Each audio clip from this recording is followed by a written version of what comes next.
하나님의 사랑, 그 깊이를 아십니까? 안녕하십니까?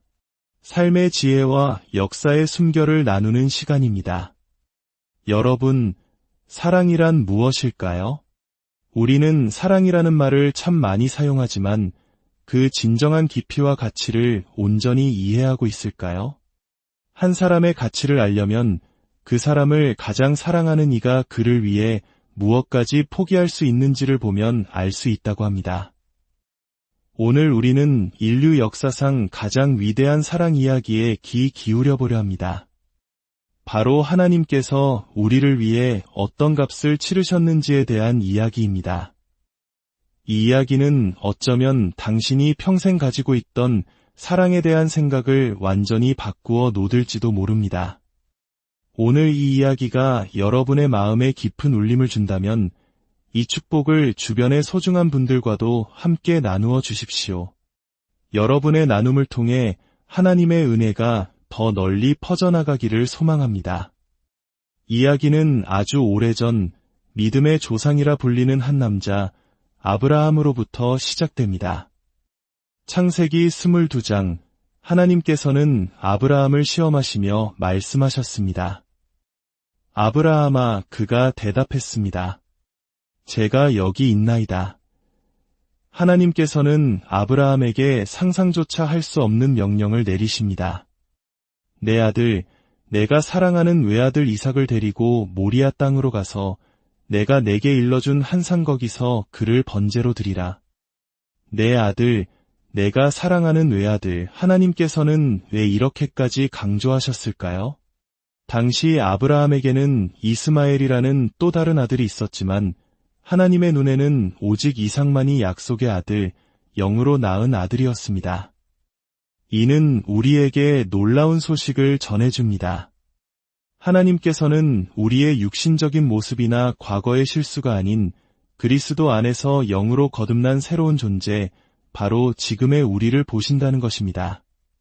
하나님께서 이 말씀을 하실 때 그분의 마음은 어디를 향하고 있었을까요? 바로 훗날, 바로 그 모리아 산맥의 가장 높은 곳, 갈보리 언덕에서 희생될 자신의 아들, 자신이 사랑하는 외아들 예수 그리스도를 생각하고 계셨습니다. 이삭이 나무를 등에 지고 산을 올랐던 것처럼 예수님께서도 십자가를 등에 지고 그 산을 오르실 것을 하나님은 이미 보고 계셨습니다. 아브라함은 순종했습니다.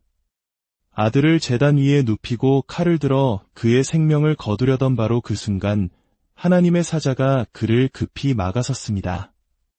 아브라함아, 그 아이에게 내 손을 대지 말라. 내가 내 아들, 내 외아들까지도 내게 아끼지 아니하였으니 내가 이제야 내가 하나님을 경외하는 줄을 아노라. 이 순간을 통해 아브라함은 하나님의 마음을 아주 조금이나마 엿보았을 것입니다. 그리고 오늘 우리는 십자가를 바라보며 하나님께 이렇게 고백할 수 있습니다. 하나님, 이제야 저는 하나님께서 저를 얼마나 사랑하시는지 알겠습니다. 하나님께서는 당신의 아들, 당신이 사랑하는 외아들까지도 저를 위해 아끼지 않으셨기 때문입니다.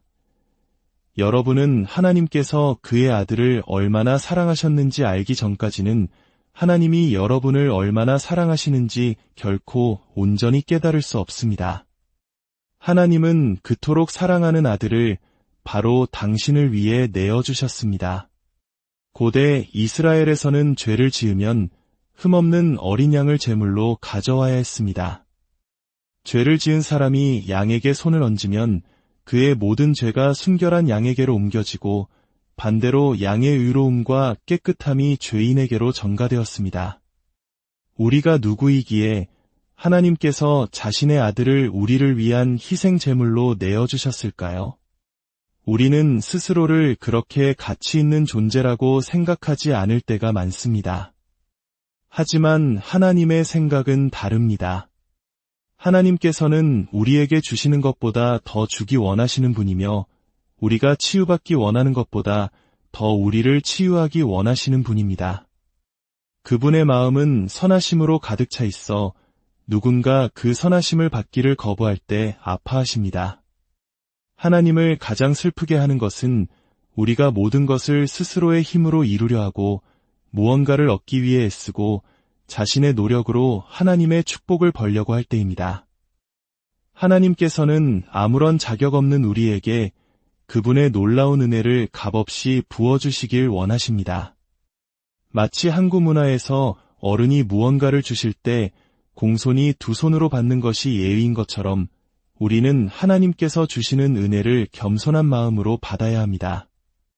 인간은 교만해서 늘 주는 자의 위치에 서고 싶어 하지만 이 땅에서 진정으로 잘 주는 사람은 먼저 잘 받는 사람이어야 합니다. 아직 받지 못했는데 무엇을 줄 수 있겠습니까? 침례 요한은 사람이 하늘에서 주신 바 아니면 아무것도 받을 수 없느니라 라고 말했습니다. 하나님은 이미 우리를 치유하고 계십니다. 혹시 지금 몸 어딘가에 통증이 있으십니까? 오른쪽 발 뒤꿈치에 체중을 실을 때마다 아픔을 느끼는 분이 계십니다. 발목 관절에 문제가 있는 분도 계십니다. 예수님의 이름으로 지금 그 아픈 부위를 움직여 보십시오. 주님께서 행하신 일을 확인해 보십시오. 믿음으로 받는 가장 좋은 방법 중 하나는 믿음에 따라 행동하는 것입니다. 누가 당신에게 무언가를 준다고 믿는다면 손을 등 뒤로 숨기지 않고 뻗어 받을 것입니다. 그때야 비로소 그것은 당신의 것이 됩니다. 하나님은 우리 삶의 아주 작은 부분까지도 세심하게 돌보십니다. 심지어 우리 머리카락의 수까지 모두 세고 계신다고 말씀하십니다. 세상에 자녀를 아무리 사랑하는 어머니라도 아기의 머리카락 수를 하나하나 세는 경우는 없습니다. 하지만 하나님은 하십니다. 어떻게 그게 가능하냐고요? 그분이 바로 하나님이시고 우리는 그분의 피조물이기 때문입니다. 하나님 아버지께서 가장 기뻐하셨던 단 한 사람, 예수 그리스도의 가치를 우리가 안다면 그분이 아버지 앞에서 누리셨던 바로 그 특별한 지위를 우리에게 주셨다는 사실을 깨닫게 될 것입니다. 우리는 모두 그리스도 안에 있기 때문입니다. 성경은 우리가 사랑받는 자 안에서 받아들여졌다고 말합니다. 하나님은 예수님께 너는 내 사랑하는 아들이라고 말씀하셨고 이제 우리는 그 사랑받는 자 안에서 하나님께 받아들여진 존재가 되었습니다. 할렐루야! 하나님께서 예수님을 대하시는 방식 그대로 우리를 대하실 것입니다. 때때로 우리는 두려움과 불신이라는 큰 죄에 빠지기도 합니다. 예수님의 제자였던 도마를 기억하십니까? 그는 부활하신 예수님을 보았다는 다른 제자들의 말을 믿지 못했습니다. 내가 그의 손에 못자국을 보며 내 손가락을 그 못자국에 넣으며 내 손을 그 옆구리에 넣어보지 않고는 믿지 아니하겠노라. 일주일 뒤 예수님께서 다시 나타나셨습니다. 예수님은 도마를 꾸짖거나 내치지 않으셨습니다. 오히려 다정하게 말씀하셨습니다. 내 손가락을 이리 내밀어 내 손을 보고 내 손을 내밀어 내 옆구리에 넣어보라. 그리하여 믿음 없는 자가 되지 말고 믿는 자가 되라. 이것이 바로 예수님께서 우리의 연약함을 다루시는 방식입니다. 우리가 넘어져 있을 때 그분은 우리에게 다가와 손을 내미시며 말씀하십니다. 일어나라. 이제부터는 불신하지 말고 믿으라. 죄를 고백하고 참회의 기간을 거치라고 요구하지 않으셨습니다. 즉시 그를 회복시키셨습니다. 사실 그 자리에 있던 모든 제자들은 유대인들을 두려워하여 문을 굳게 닫고 숨어 있었습니다. 불신과 두려움이라는 가장 큰 죄에 사로잡혀 있던 그들 가운데 예수님은 나타나셔서 가장 먼저 이렇게 말씀하셨습니다. 너희에게 평강이 있을지어다. 그렇습니다. 우리의 양심에 참된 평안은 모든 일이 끝났음을 증명하는 예수님의 손과 발의 못자국을 볼 때 찾아옵니다. 우리의 모든 죄가 그분의 몸에 지워졌고 사흘 만에 그분은 우리의 죄 없이 부활하셨습니다. 그분은 우리를 위해 죽으셨고 우리를 위해 다시 살아나셨습니다. 그리고 우리의 모든 죄값을 치르시고 정결하게 하신 후에야 하늘 보좌 우편에 앉으셨습니다. 만약 그 일이 불완전했다면 그분은 결코 앉으실 수 없었을 것입니다. 그분이 앉으셨다는 사실 자체가 우리의 과거, 현재, 미래의 모든 죄가 영원히 용서받았음을 선포하는 것입니다. 예수님께서는 원래 아무런 흠이나 부족함이 없으신 분이셨습니다. 성경은 그분이 만인보다 뛰어나게 아름다우셨다고 노래합니다. 그분의 혈통에는 죄가 없었기에 그분의 외적인 모습 또한 완벽했을 것입니다. 그러나 이사야 신세장은 십자가 위에서의 그분의 고난을 묘사하며 그에게는 우리가 보기에 흠모할 만한 아름다운 것이 없도다라고 말합니다. 우리의 죄와 허물을 대신 짊어지셨을 때 그분의 모습은 너무나 참혹하게 망가졌습니다. 그 사랑스럽고 아름다운 분이 그 어떤 사람보다도 더 심하게 상하셨습니다. 그분은 자신의 아름다움을 포기하심으로써 우리가 주 하나님의 아름다움을 더 쉽게 하셨습니다. 그분의 삶은 어떠했을까요? 거친 어부였던 베드로와 그의 동료들을 보십시오. 예수님께서 그들 곁을 지나가시며 단 두 마디 나를 따르라고 말씀하셨을 때 그 거친 사내들은 모든 것을 버려두고 그분을 따랐습니다. 어떤 카리스마와 매력이 그들을 이끌었을까요? 나인 성에서는 외아들을 잃고 슬퍼하는 과부를 만나셨습니다. 생명과 죽음이 충돌하는 그 자리에서 생명이 승리했습니다. 예수님은 관에 손을 대시고 우는 여인에게 울지 말라고 하셨고 죽은 청년에게 일어나라고 명령하셨습니다. 청년이 일어나자 예수님은 그를 어머니의 품으로 돌려보내시고는 아무런 대가도 요구하지 않으신 채 묵묵히 자신의 길을 가셨습니다. 거친 폭풍우가 몰아치는 갈릴리 바다 한가운데서 제자들은 죽음의 공포에 떨고 있었지만 예수님은 배에서 평안히 주무시고 계셨습니다.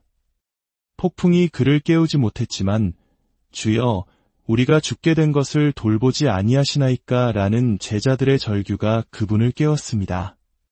그분은 일어나셔서 폭풍을 향해 잠잠하라 고요하라고 명하셨고 바다는 즉시 잠잠해졌습니다. 그리고는 제자들의 마음속에 있는 더 큰 폭풍을 향해 말씀하셨습니다. 어찌하여 이렇게 무서워하느냐? 너희가 어찌 믿음이 없느냐? 예수님이 당신의 인생이라는 배에 함께 타고 계시는 한 당신은 결코 침몰하지 않을 것입니다. 이것이 바로 우리가 섬기는 예수님이며 하나님 아버지께서 우리를 위해 내어주신 아들입니다. 하나님께서 자신에게 가장 소중한 것, 하늘의 가장 귀한 보물인 외아들을 당신을 위해 아끼지 않으셨다면 하물며 그 아들과 함께 모든 것을 우리에게 주시지 않겠습니까? 우리는 하나님의 선하심에 대해 너무나 적게 알고 있습니다. 더 높은 곳으로 올라갑시다. 하나님께서 우리를 보시는 그 관점으로 우리 자신을 바라봅시다. 하나님은 언제나 주기를 원하시는 풍성한 분이십니다. 그분 앞에서 우리의 역할은 언제나 받는 것입니다. 매일 아침 의무감으로 기도하고 말씀을 읽는 것이 아니라 새로운 공급을 받기 위해 그분께 나아가십시오. 그분은 자신의 모든 영광과 능력, 친절과 자비, 선하심을 당신에게 아낌없이 부어주실 준비가 되어 있습니다. 이와 같은 하나님의 사랑은 오늘날에도 수많은 이들의 삶 속에서 기적으로 나타나고 있습니다. 무거운 짐을 옮기다, 허리와 발뒤꿈치를 다쳐 고통받던 한 자매는 기도를 통해 깨끗하게 치유되었습니다. 왼쪽 발뒤꿈치 통증으로 일주일을 고생하던 다른 자매도 마찬가지였습니다.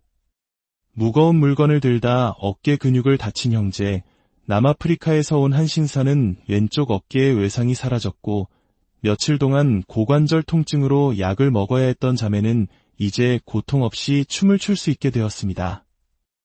MRI 검사 결과 무릎 연골이 찢어졌다는 진단을 받았던 자매의 통증과 뻣뻣함도 완전히 사라졌습니다. 이 모든 치유의 근원은 오직 우리 주 예수 그리스도이십니다. 혹시 이 자리에 아직 예수 그리스도를 자신의 구원자와 주인으로 영접하지 않은 분이 계십니까? 하늘 아래 사람에게 주어진 이름 중에 우리가 구원받을 만한 다른 이름은 없습니다. 오직 예수 그리스도의 이름을 부르는 자는 구원을 얻을 것입니다. 왜냐하면 예수님만이 당신의 죄를 짊어지시고 십자가에서 죽으셨기 때문입니다. 그 어떤 선지자나 메신저도 아닌 오직 예수님만이 그 일을 하셨습니다. 만약 당신이 이 사실을 믿는다면 저와 함께 이렇게 기도해 주십시오. 하늘에 계신 아버지, 저는 예수 그리스도께서 저의 주님이심을 고백합니다. 그리고 하나님께서 그를 죽은 자 가운데서 살리신 것을 믿습니다. 십자가 위에서 그리스도께서 저의 모든 죄를 자신의 몸에 짊어지셨습니다. 감사합니다.